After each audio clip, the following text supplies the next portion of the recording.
पूरे शरीर में हल्केपन का अनुभव।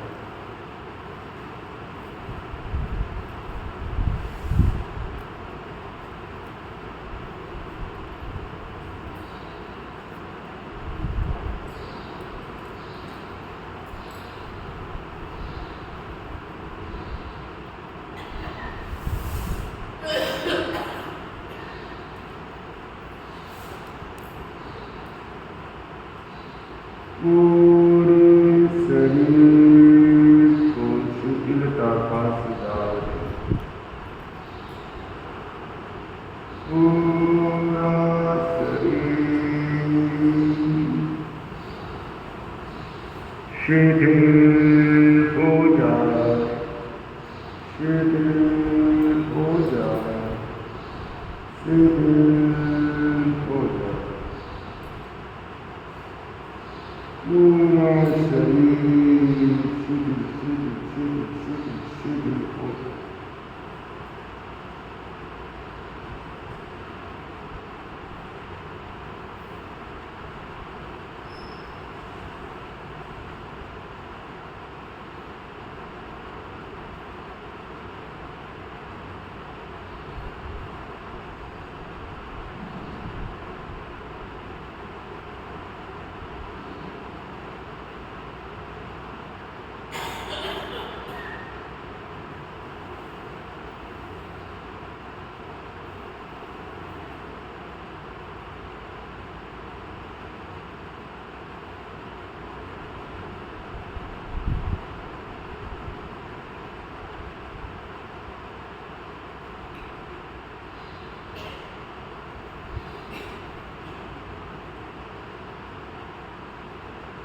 पूरा शरीर शिथिल हो रहा है। पूरा शरीर शिथिल हो रहा है।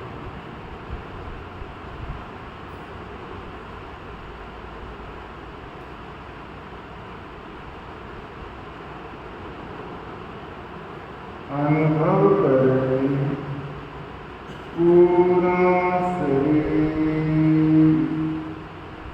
शिथिल हो गया है। पूरा शरीर शिथिल हो गया है।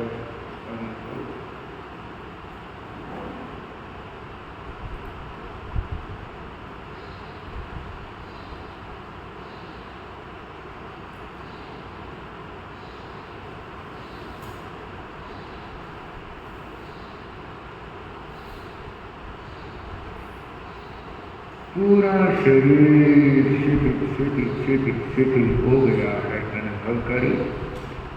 अब धीरे धीरे लंबा सांस लें और धीरे धीरे लंबा सांस छोड़ें।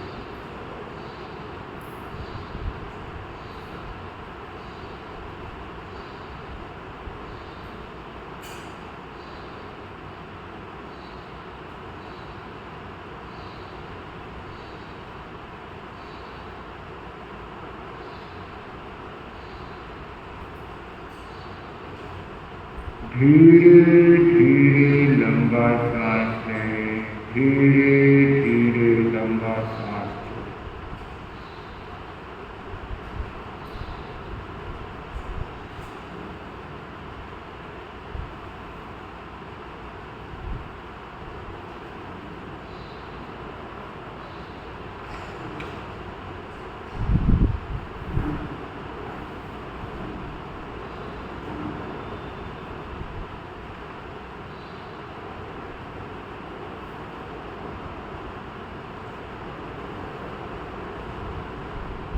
धीरे धीरे लंबा सांस लें, धीरे धीरे लंबा सांस छोड़ें।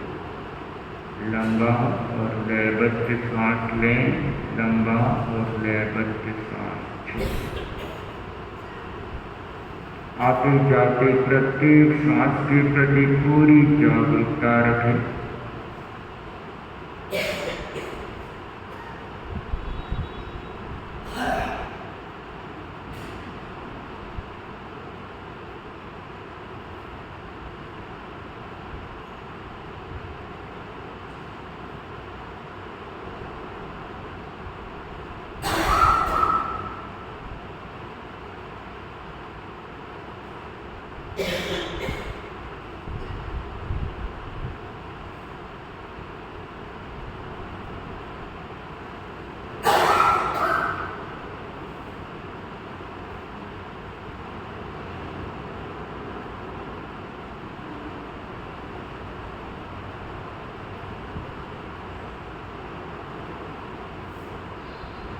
श्वास भीतर पेट बाहर, श्वास बाहर पेट भीतर। इस क्रिया को पूरी जागरूकता पूर्वक करें। आते जाते प्रत्येक सांस के प्रति जागरूकता।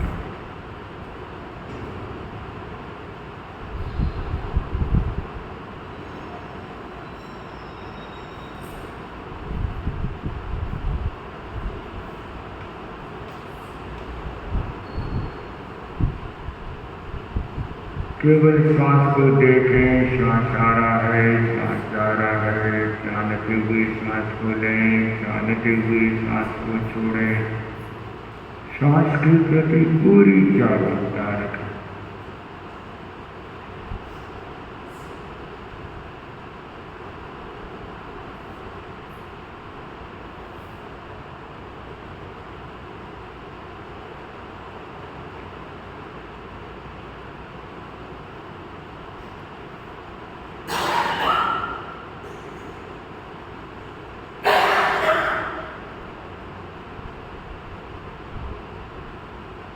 अनुभव करें शरीर के चारों ओर श्वेत रंग के परमाणु फैल रहे हैं। शरीर के चारों ओर श्वेत रंग के परमाणु फैल रहे हैं। श्वेत रंग का श्वास करें। श्वेत रंग का श्वास भरें। अनुभव करें प्रत्येक श्वास के साथ श्वेत रंग के परमाणु शरीर के भीतर प्रवेश कर रहे हैं।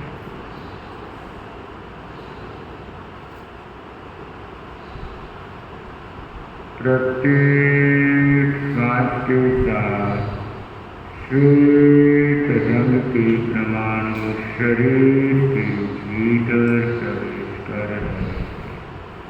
पूरा शरीर श्वेत रंग के परमाणु से भर रहा है। अनुभव करें पूरा शरीर श्वेत रंग के परमाणु शरीर का कण कण श्वेत रंग के परमाणु से भर रहा है। अनुभव करें।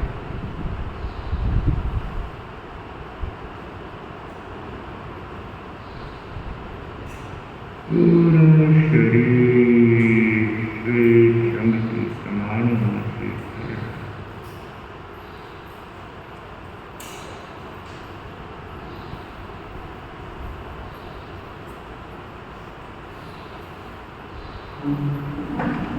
मानसिक शांति और आनंद की अनुभूति करें। मानसिक शांति और आनंद की अनुभूति करें। कण कण में शांति शांति शांति, आनंद आनंद आनंद आनंद। परम शांति परम आनंद की अनुभूति। परम शांति परम आनंद की अनुभूति।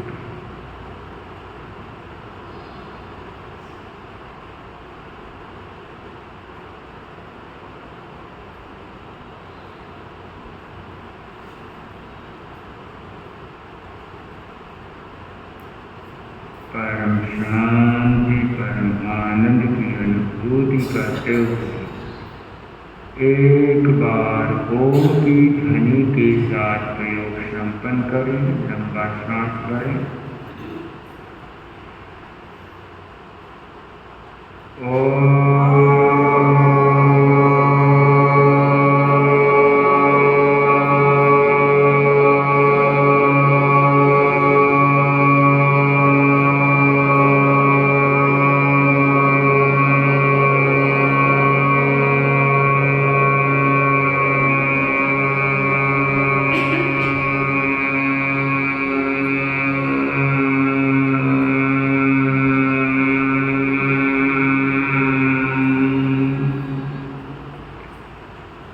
शांति शांति शांति।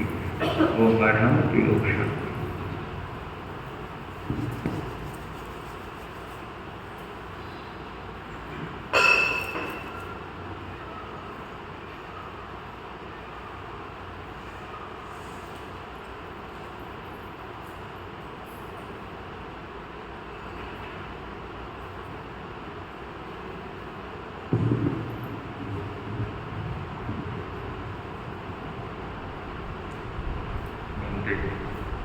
प्रभु के तेरा पंथ प्रभु है तेरा पंथ मिला मिलेगा जिससे सबको मिला मिलेगा जिससे सबको आध्यात्मिक अवधान प्रभु के तेरा पंथ आत्मा में का उद्घाता जीवन दर्शन का व्याख्याता मानव संस्कृति का निर्माता जिसके कर कर में मुखरित है जिसके कर कर में मुखरित है शाश्वत का संधान प्रभु है अभिनव धर्म नीति नायक सबल संघटन सूत विधायक समसेवा समता संभायक जिसने जग में सदा बढ़ाया जिसने जग में सदा बढ़ाया मानवता का मान प्रभु ये तेरा पंथ अनुशासन का उदाहरण है नित्य गति से बलराम शरण है असायों का सेज शरण है आस्था का शरण संकट आस्था का शरण संकट प्रगति शिखर सोपान प्रभु है तेरा पंथ महान बलिदानों के अमर कहानी ओरस के जीवंत निशानी संघर्षों में हार न मानी हार गीत का त्याग तपो में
कुंठु दिनेश्वर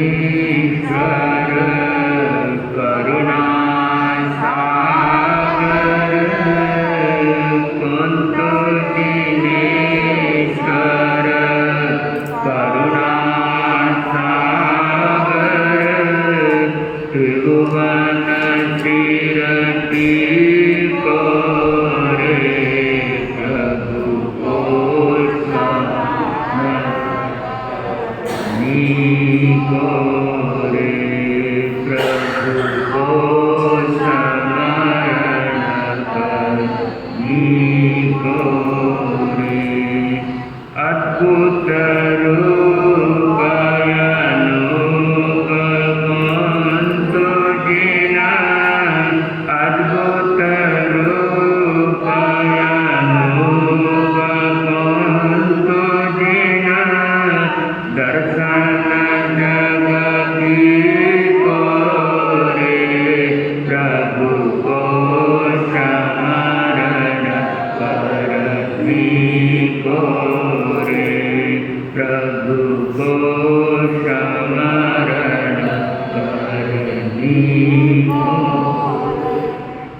परम पावन आचार्य प्रवर को भक्ति वंदन करता हूँ। साथ ही संग समुपस्थित भाइयों और बहनों, भगवान महावीर से नेक कुमार ने प्रश्न किया, मनो प्रसाद मर्हामि किमालम्बनमाश्रितः कथं प्रमादतो मुक्ति माप्नोमि ब्रूहि मे जीवो। कि भगवान मैं किसे आलंबन बनाकर आनंद को प्राप्त हो सकता हूँ, प्रसन्नता को प्राप्त कर सकता हूँ। और मुझे बताइए कि मैं प्रमाद से कैसे मुक्त बनूं, प्रमाद से कैसे मुक्त। भगवान महावीर और मेघ का संवाद संबोधि में बहुत मार्मिक ढंग से दिया गया है। जिस प्रकार गीता में अर्जुन को कृष्ण उपदेश देता है, वैसे ही भगवान महावीर मेघ कुमार के विचलित मन को स्थिर करने के लिए उपदेश देते हैं। मेघ कुमार संयम से विचलित हो जाता है और इसके बाद में भगवान महावीर उसे जाति स्मृति ज्ञान के द्वारा पुनः संयम में स्थिर करते हैं। तब महावीर का और मेघ कुमार का संवाद चलता है और मेघ कुमार प्रश्न करता है कि मैं ऐसा क्या आलंबन लूं जिसके माध्यम से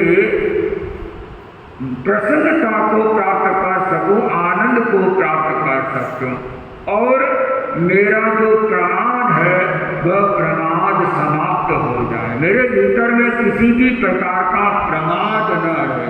तब भगवान मेघ कुमार को कहते हैं कि तुम सतत आनंद में रहने का प्रयत्न करो और आनंद में रहने के लिए तुम्हें पहले अपने मन को जीतना होगा। मन के जीते जीत है और मन के हारे हार है। मन को जीतना होगा। जो व्यक्ति अपने मन को जीत लेता है वह व्यक्ति सबको जीत लेता है। भगवान ने कहा है, एके जिए जिया पंच, पंच जिए जिया दस, दसहा ओजरिताणम सब सत्तु जिनाम। जो अपने एक मन को जीत लेता है वह चार कषाय को जीत लेता है और जो चार कषाय को जीत लेता है वह अपनी पांचों इंद्रियों को जीत लेता है, पांचों इंद्रियों को जीत लेता है। तो मन में मूल में क्या है? मूल में हमारा मन है। मन जड़ है पर मन से भी आगे कुछ है। मन का काम है स्मृति करना, मन का काम है चिंतन करना और मन का काम है कल्पना करना। ये तीन काम मन के हैं।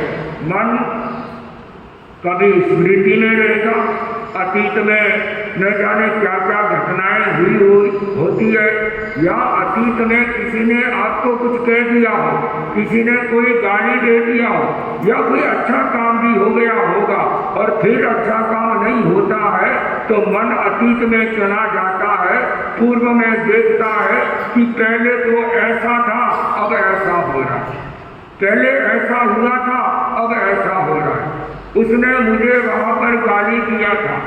आदमी की कोई प्रशंसा करता है, वह प्रशंसा को याद नहीं रखता है, लेकिन किसी ने कुछ कड़ा शब्द कह दिया हो, कोई कड़वी बात कह दिया हो, तो उस कड़वी बात को वह अंतिम समय तक याद रखता है कि उसने मुझे उस समय ऐसा बात कहा था। अब कभी कभी आपस में कुछ राड़ हो जाती है और जब कोई परिवार में फंक्शन होता है और उस समय वह राड़ बीच में आ जाती है कि आपने उस समय मुझे ऐसा कहा था इसलिए मैं आपके घर में नहीं आऊँगा। ऐसा होता है ना घरों में, होता है। फिर लाई जो मनुवार करने वाला है ना, वो हाथ पांव पड़ जाता है, बड़ा नमन करता है, विनम्रता करता है कि मेरे तो ये मौका है, अब भविष्य में ऐसा मौका कब आएगा, आप मेरे घर पर नहीं आओगे तो मेरी इज्जत चली जाएगी। अब वो ना इज्जत के लिए रोता है आदमी कि मेरी इज्जत चली जाएगी। अरे पहले जब झगड़ा किया था उस समय नहीं सोचा था कि मेरी इज्जत चली जाएगी। जब झगड़ा करते हैं आपस में तब तो सोचते नहीं है कि इज्जत चली जाएगी, और जो अच्छा काम होता तो आप मेरे घर पर नहीं रहोगे तो मेरी इज्जत चली जाएगी। आदमी ये सोचता है। तो मन है, ये मन अतीत में घूमता रहता है, अतीत में जो काम किया होता है उस काम को वह याद करता रहता है। एक व्यक्ति वृद्धावस्था में चला जाता है और वह काम करने की स्थिति में नहीं रहता है तो अपने युवा काल को याद करता है, अपने बचपन को याद करता है कि हम बचपन में ये करते थे, युवा थे तो ये करते थे, जब शरीर में क्षमता थी तो पूरे भारत में घूम लिए और अब कमरे से बाहर भी नहीं सकते हैं। कभी कभी पोता पास में आ जाता है, पोते से जब दादा बात करता है तो अपना सारा इतिहास बताता है, मन की सारी भड़ास निकाल देता है, क्योंकि कर तो शरीर से कुछ हो नहीं सकता उसका। अब शरीर है, अब वो शरीर की तो अपनी एक सीमा है, वो बुढ़ापे में क्या करेगा। अब कोई बूढ़ा व्यक्ति है, दिन भर लाइट कमरे में रहता है, आस पास में कोई आता नहीं है, बच्चे भी नहीं आते हैं, तो ऐसी स्थिति में वह अपने अतीत को याद करते करते समय को निकालता है। तो मन का एक काम है वह अतीत की स्मृति करना और अतीत को वह देखता रहता है। दूसरा मन का काम है चिंतन करना, वह वर्तमान का चिंतन करता है।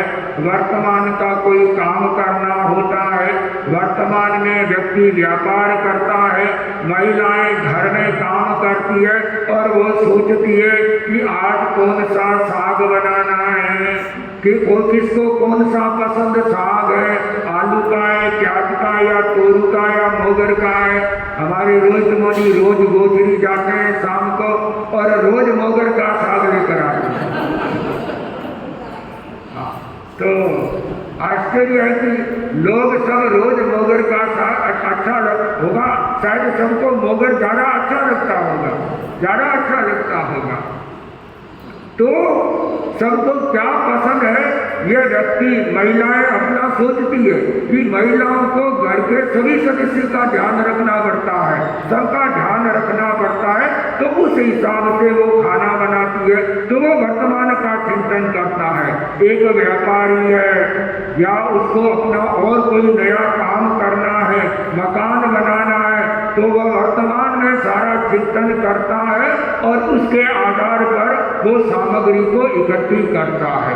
कुछ लोग होते हैं वह कल्पनाएं में जीते, कल्पना बहुत करते हैं और वो कल्पना कितनी पूरी होती है पता नहीं, पर कल्पना में बहुत जीता है।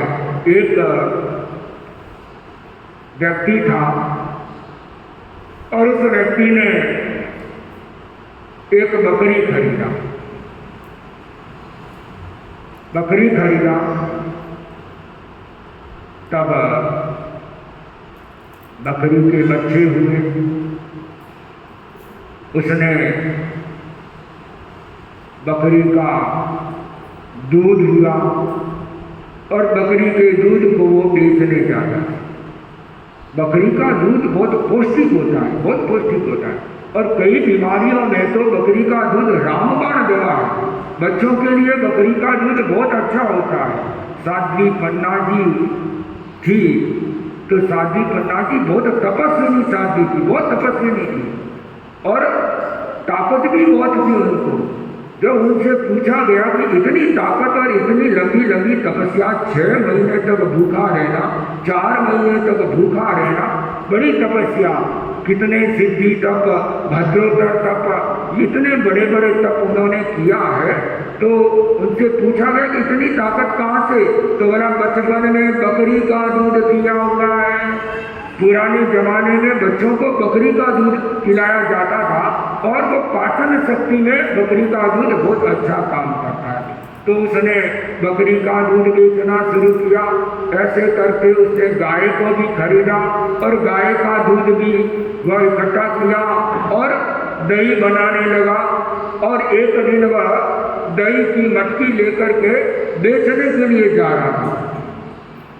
तब वो चलते चलते वह चिंतन कर रहा है कि मैंने बकरी भी खरीदा, गाय भी खरीदा, अब दूध हो रहा है और मैं दही बेचने जा रहा हूँ, दही बेचने से मुझे बहुत सारे पैसे मिलेंगे, उन पैसों से मैं और गाय खरीदूंगा और फिर दूध होगा, फिर दही बहुत सारा होगा, घी भी होगा और उनको मैं बेचता जाऊंगा। बेचते बेचते मेरे पास में बहुत सारे पैसे हो जाएंगे, बहुत सारे पैसे हो जाएंगे।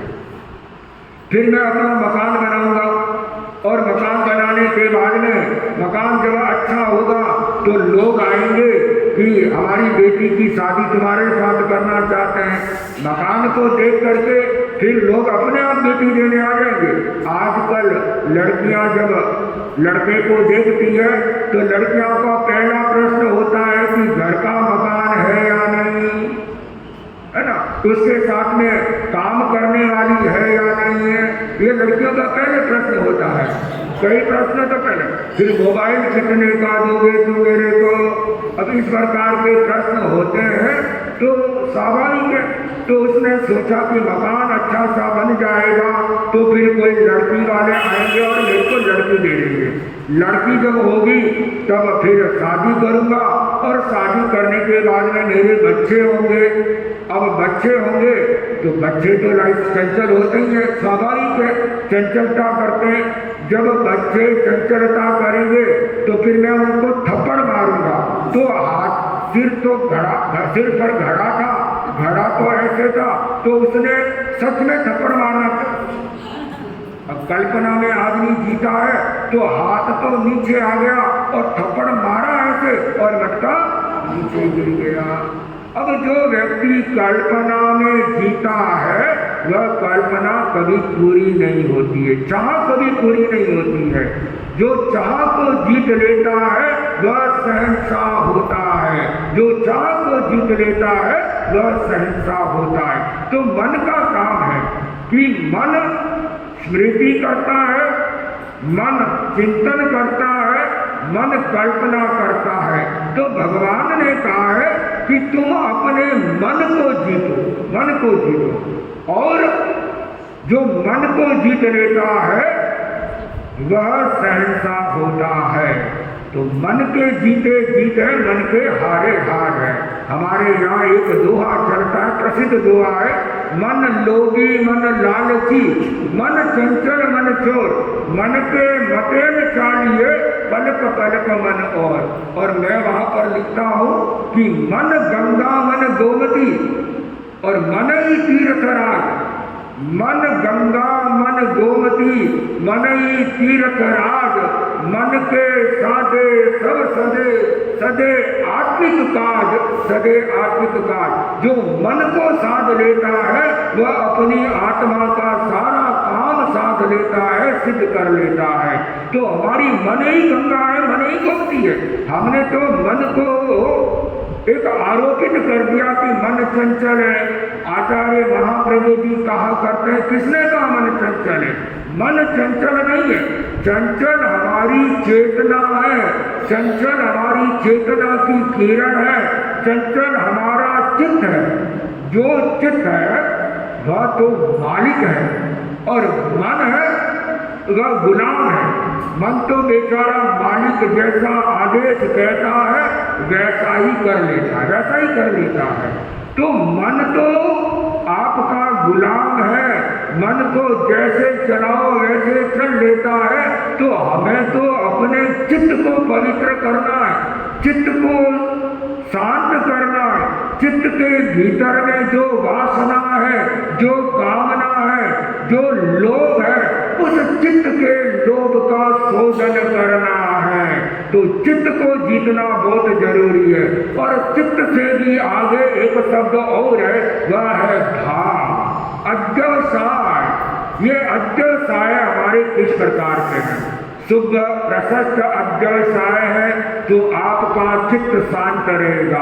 अप्रशस्त अध्यवसाय है, अशुद्ध भाव है तो आपका चित्त चंचल होगा। तो प्रशस्त और शुभ अध्यवसाय होगा तो आपका चित्त भी शांत रहेगा। तो मूल जड़ में हम जाए। जड़ क्या है? जड़ अमृत की है या जड़ जहर की है, इसको समझना पड़ेगा।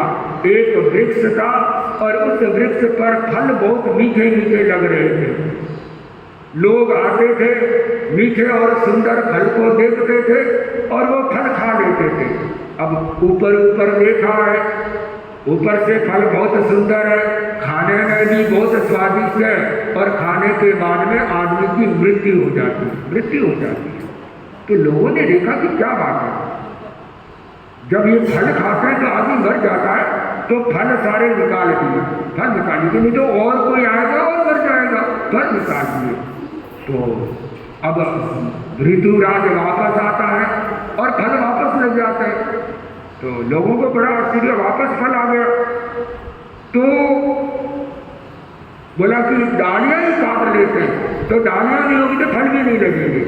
डालियां काट दी, थोड़ा दिन के बाद में वापस डालियां आ गई और फल लगने लग गया। अब किसी समझदार व्यक्ति ने कहा कि ये डालियां काटने से कुछ नहीं होगा, फल काटने से कुछ नहीं होगा, जब जड़ ही जड़ की है तो फिर फल भी जड़ नहीं होंगे, तो जड़ को काटना होगा। तो हमें जड़ पर ध्यान केंद्रित करना होगा। न मन का दोष है, न चित्त का दोष है, दोष तो हमारे भावों का है, हमारे कर्मों का दोष है कि जैसा हमारा कर्म है वैसा हमारा भाव है, जैसा हमारा भाव है वैसा हमारा चित्त है, जैसा हमारा चित्त है वैसा हमारा मन है, और जैसा हमारा मन है वैसा ही हमारा व्यवहार होता है।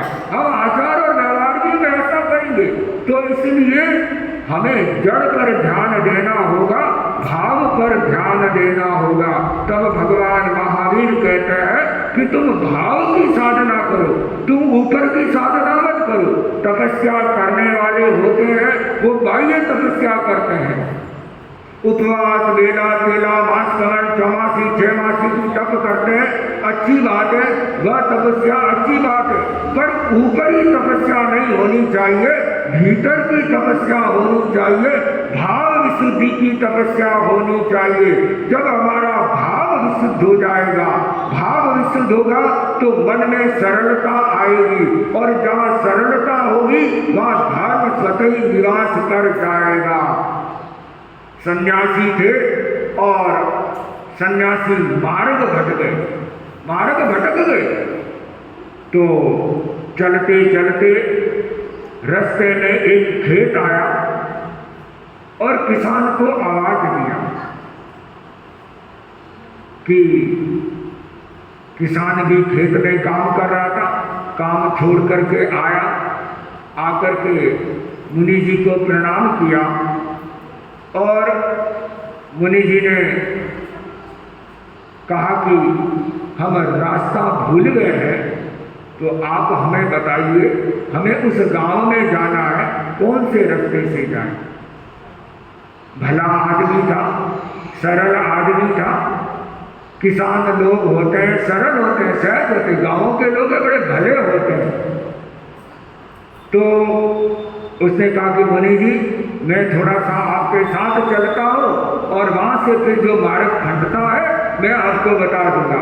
वहाँ से मार्ग विभाजित होता है, यदि आप चले जाएंगे और आप फिर दूसरा चौराहा आता है, दूसरे मार्ग चले जाएंगे तो भटक जाएंगे, तो मैं आपके साथ चलता हूँ। और वह किसान साथ में चला और मुनि जी को बता दिया कि अब आपको जहाँ जाना है आप इस रास्ते से चले जाइए। तो मुनि जी ने उसको धर्म लाभ कहा और कहा कि देखो, तुमने भी हमको मार्ग बताया है, तो मैं भी तुमको मार्ग बताना चाहता हूँ। एक छोटा बच्चा था और किसी व्यक्ति ने कहा कि मुझे डाकघर का रास्ता बता दीजिएगा, पोस्ट ऑफिस का रास्ता बता दीजिए। तो लड़के ने कहा कि आप इस गली में मुड़ जाइए और थोड़ा सा आगे जाएंगे तो आपको डाकघर, पोस्ट ऑफिस मिल जाएगा। तो वह व्यक्ति पादरी था, धर्म गुरु था। उसने कहा कि तुमने मुझे मार्ग बताया है तो मैं भी तुझे मार्ग बताऊंगा। बोला, आप कौन सा मार्ग बताओगे? कि मैं तेरे को मोक्ष का मार्ग बताऊंगा। तो आप पोस्ट ऑफिस का तो मार्ग जानते नहीं हो और मेरे को मोक्ष का मार्ग बताओगे। ये बच्चा है, कभी कभी बच्चे बहुत मार्मिक बात कह देते हैं कि जब आप पोस्ट ऑफिस का मार्ग नहीं जानते हो तो मोक्ष का मार्ग कैसे बताओगे आप। तो सन्यासी ने कहा कि तुमने मुझे मार्ग बताया, रास्ता बताया, भलाई का काम किया, तो हम भी तुमको मार्ग बताते हैं। तो किसान ने कहा आप कृपा करके बताइए हमको मार्ग, कौन सा मार्ग बताइए। कि बोलो कुछ त्याग कर लो, तुम त्याग करोगे तो तुमको धर्म होगा और मोक्ष का पथ मिलेगा। उसने कहा मैं त्याग तो कुछ नहीं कर सकता, हम तो किसान लोग हैं, रात को भी हमको खाना पड़ता है, खेती भी करनी पड़ती है, तो हमारे से तो हिंसा हो जाती है, तो त्याग तो हमारे से नहीं होता है, और कोई मार्ग आप बता दीजिए हमको। तो अच्छा ये एक काम कर सकते हो कि मन के कहे अनुसार कुछ भी मत करना, जैसा मन कहे वैसा मत करना है। बोला ये तो सरल नियम है, ये सरल नियम है, इसको मैं स्वीकार कर लूँगा कि मन के मते नहीं चलूँगा मैं कभी भी। तो उसने उस नियम को स्वीकार कर लिया कि अब मैं मन के अनुसार नहीं चलूँगा।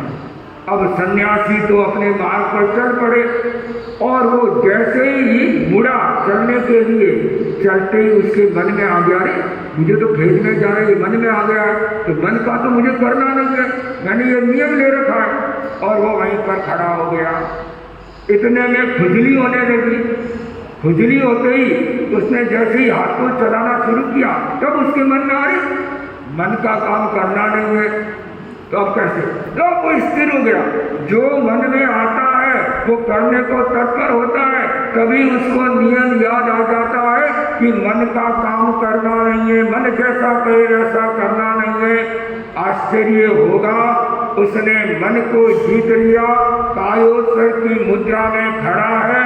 अब मन उसके नियंत्रण में हो गया है। जिस व्यक्ति का मन नियंत्रण में है उस व्यक्ति का भाव नियंत्रण में है, और जिस व्यक्ति का भाव नियंत्रण में है तो एक दिन उसकी गति अच्छी होगी, उसको कोई रोक नहीं सकता है। और उसने मन को जीत लिया। जो मन को जीत जाता है वह मुक्त हो जाता है, जो मन को जीत जाता है वो मुक्त हो जाता है।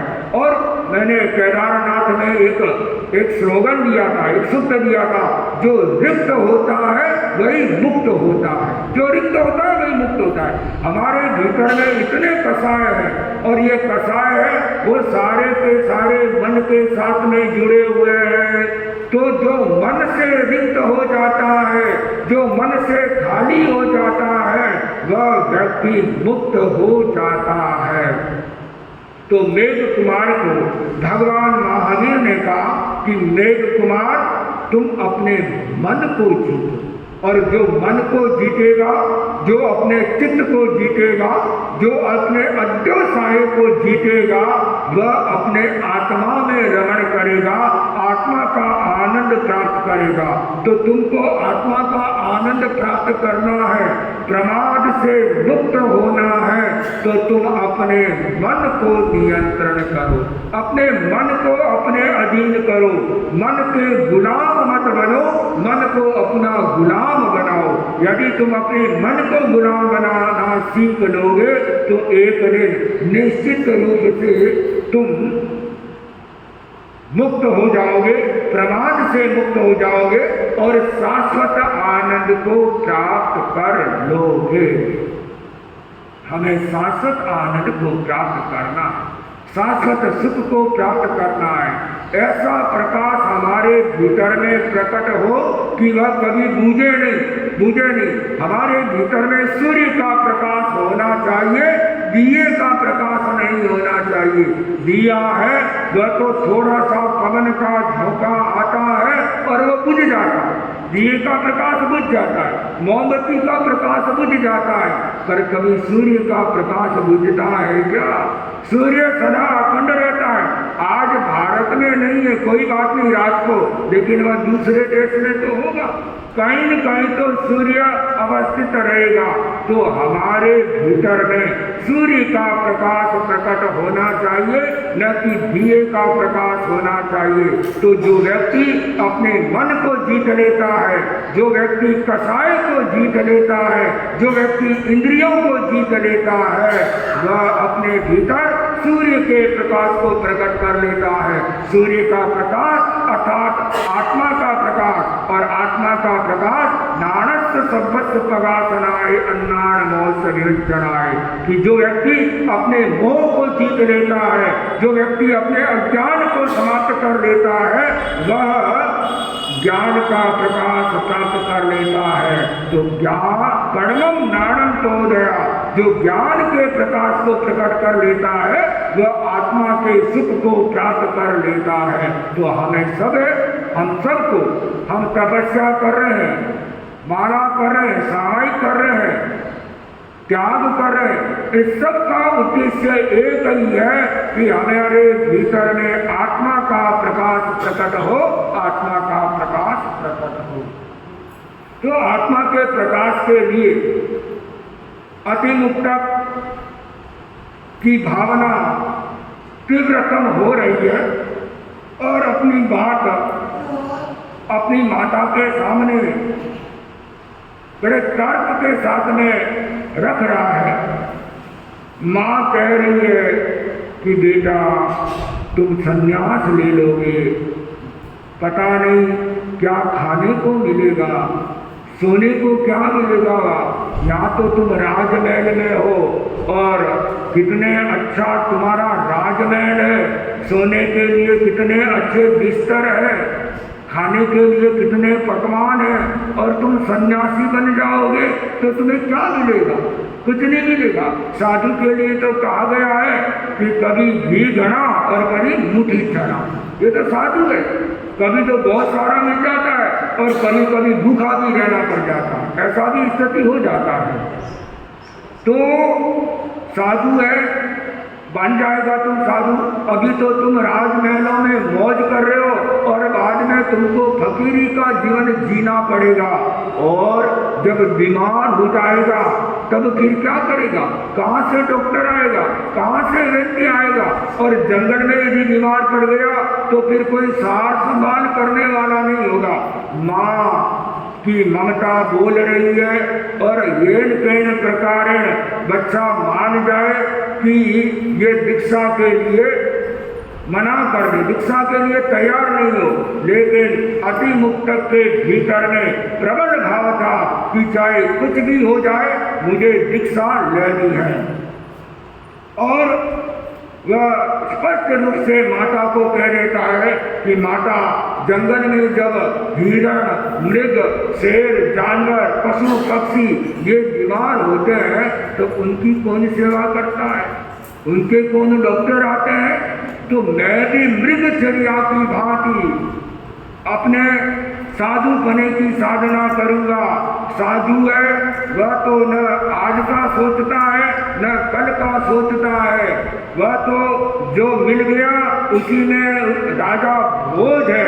तो साधु तो कल की चिंता करता नहीं, कल की चिंता करे न मुनि जन, और सुख दुख रो लेखो रे समतारा सागर। संत सुखी संसार में निज आत्म उजागर, संत सुखी संसार में। तो संत होते हैं वो कल की चिंता नहीं करते हैं, वो तो अपनी आत्मा में रमण करते हैं। जो आत्मा में रमण करता है वह कल की चिंता नहीं करता है, वो तो आज का सोचता है। आज का पेट भर गया है, अब कल की कल देखी जाएगी, कल की कल देखी जाएगी। तो अतिमुक्तक कह रहा है कि माँ, मैं तो मृगचर्या की भांति अपने साधुपना पालन करके अपनी आत्मा का उद्धार करूंगा, कल्याण करूंगा। अब अति मुक्त कुंवरी है श्रुति मधुर कहानी, अति मुक्त कुंवरी है श्रुति मधुर कहानी। वीर प्रभुरी वाणी मारे जोरो रग रग रमगी, वीर प्रभुरी वाणी मारे जोरो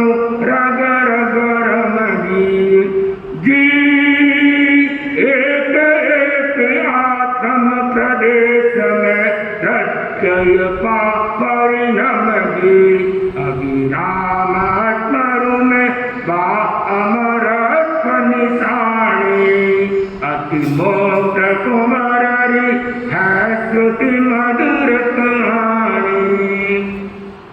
मामनुहार प्यार कर जनरो निष्प्रिय कर ठुकरायो। मामनुहार प्यार कर जनरो निष्प्रिय कर ठुकरायो। जी ओ से सब अभिनव समता जानक गजबट हायो। तब ही इनब में होते परिनिर्वाणी। अति मोक्त कुमारी है श्रुति मधुर कहानी। जन्मांतर संचित संस्कार जगानी। ये अति मुक्त की बहुत मधुर कहानी है और जन्म जन्मांतर से जो संस्कार है, संचित संस्कार है, और उस संचित संस्कारों को जागृत कर रहा है और जागृत हो गए उसके। भगवान महावीर की वाणी को सुनकर के उसके भीतर में अतीत के जो संस्कार थे, पूर्व जन्म के जो संस्कार थे, वो सारे संस्कार जागृत हो गए। बच्चा है, छोटी अवस्था है और उस अवस्था में संस्कारों को जागृत करना बहुत कठिन काम है। आजकल बच्चों को समझाना बड़ा मुश्किल होता है। 1 घंटा बच्चों को कह दें कि मोबाइल छोड़ दें, बड़ा मुश्किल होता है। ऐसे लगता है जैसे कोई प्राणी ले लिया हाथ में। बच्चों से जब माए मोबाइल खींचती है तो ऐसे लगता है कि बच्चों का प्राण ही खींच लिया। इतना मोबाइल के प्रति आकर्षण होता है। उस स्थिति में अति मुक्तक जैसा छोटा बालक बच्चा, उसके पूर्व जन्म के संस्कार जागृत होते हैं। भगवान महावीर की वाणी उसके रोम रोम में रंग गई है। अब चाहे कितना ही माँ बाप समझा दे, चाहे कितना ही प्रलोभन सामने रख ले, लेकिन अब उसको कोई हटा नहीं सकता है। अपने अटल विश्वास के साथ में अब उसको कोई विश्वास को डिगा नहीं सकता है। इस प्रकार अति मुक्त के भीतर में भगवान महावीर की वाणी है, वो एक एक आत्म प्रदेश में जम गई है। जैसे सर्दी के मौसम में बर्फ जम जाता है, जाड़ा जब पड़ता है, गहरा पड़ता है तो बर्फ जम जाता है, वैसे ही भगवान महावीर की जो वाणी है वह उसके एक एक आत्म प्रदेश में वो जम गई है। इसलिए ये उसके लिए अमरत्व की निशानी है। जो भगवान महावीर की वाणी को ग्रहण कर लेता है तो आप समझिए कि उसका अमरत्व सामने लिख दिया गया है। विधि का विधान लिख दिया कि भगवान महावीर की वाणी को जिसने अपने भीतर में उतार लिया है, अपने आचार में उतार लिया है, अपने व्यवहार में उतार लिया है, तो उसके लिए सामने अमर कट्टा स्वतः ही लिख दिया जाता है। तो इतना दृढ़ विश्वास को देख करके माँ भी एकदम प्रकंपित होगी कि मामनुहार प्यार कर जनरो निष्प्रिय बन ठुकरायो। मामनुहार प्यार कर जनरो निष्प्रिय बन ठुकरायो। जी ओ से सब अभिनव क्षमता, ओ से सब अभिनव क्षमता जानक गजब ढायो। तब ही इनब में होते परिनिर्वाणी। अति मोक्त कुंवरी है श्रुति मधुर कहानी। अब माँ की मनुवार इतना समझा रही है, माँ डांट करके भी समझा रही है, प्यार करके भी समझा रही है, आंखों से पानी ढुल रहा है माँ का कि बेटा बुढ़ापे में तो तुम ही सहारे होते हो और तुम ही मुझे छोड़ करके जाओगे तो मेरे बुढ़ापे का कौन सहारा होगा, मुझे कौन संभालेगा। तेरे माँ बाप की भी तो चिंता कर, थोड़ा तो सोच विचार। लेकिन एक बालक इतना निष्क्रिय, क्योंकि उसे अपनी आत्मा का कल्याण करना है।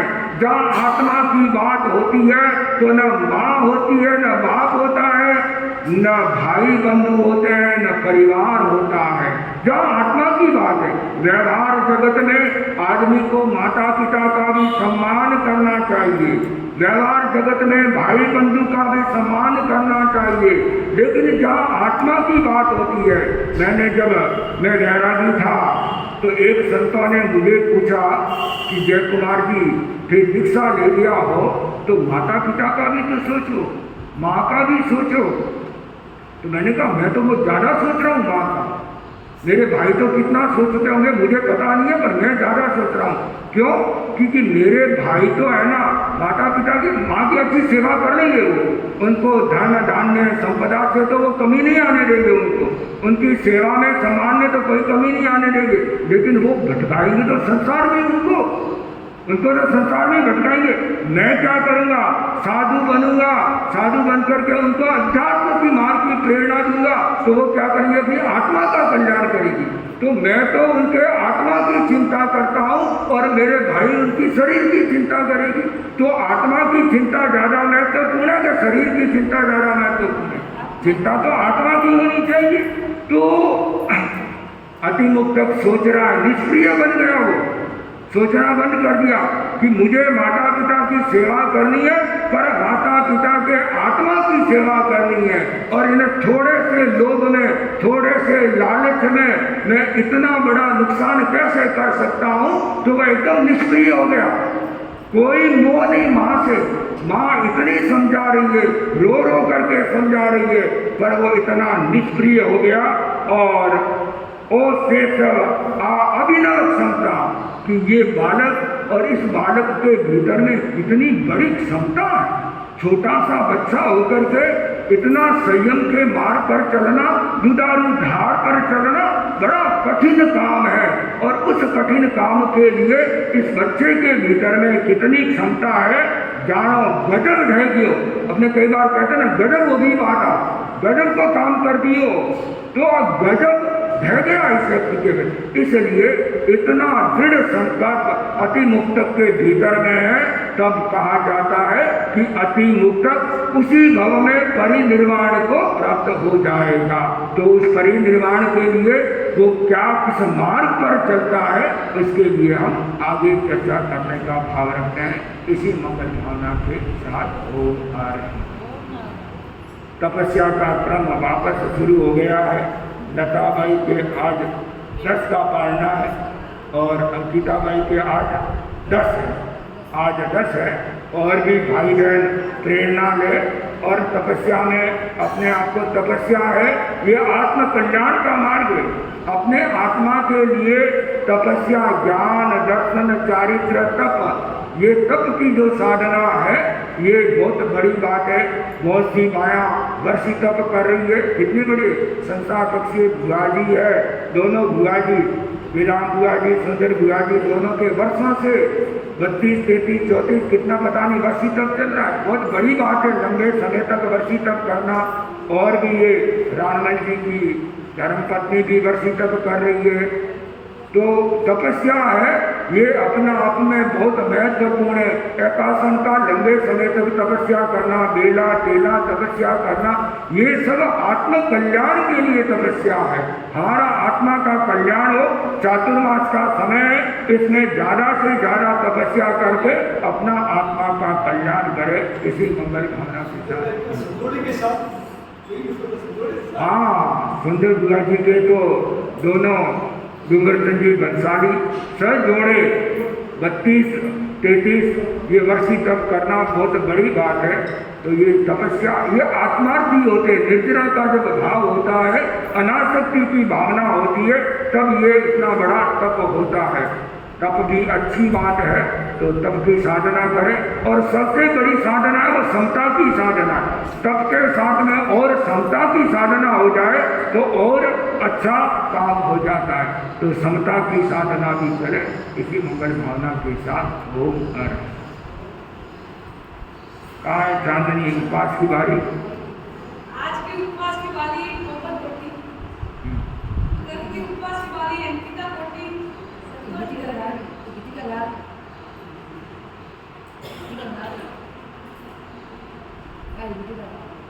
अब तो टाइम हो गया है, कल देखेंगे ना।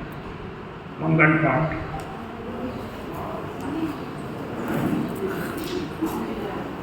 अरहंता मंगलम सिद्धा मंगलम प्राहु मंगलम केवली पंडितो धम्मो मंगलम।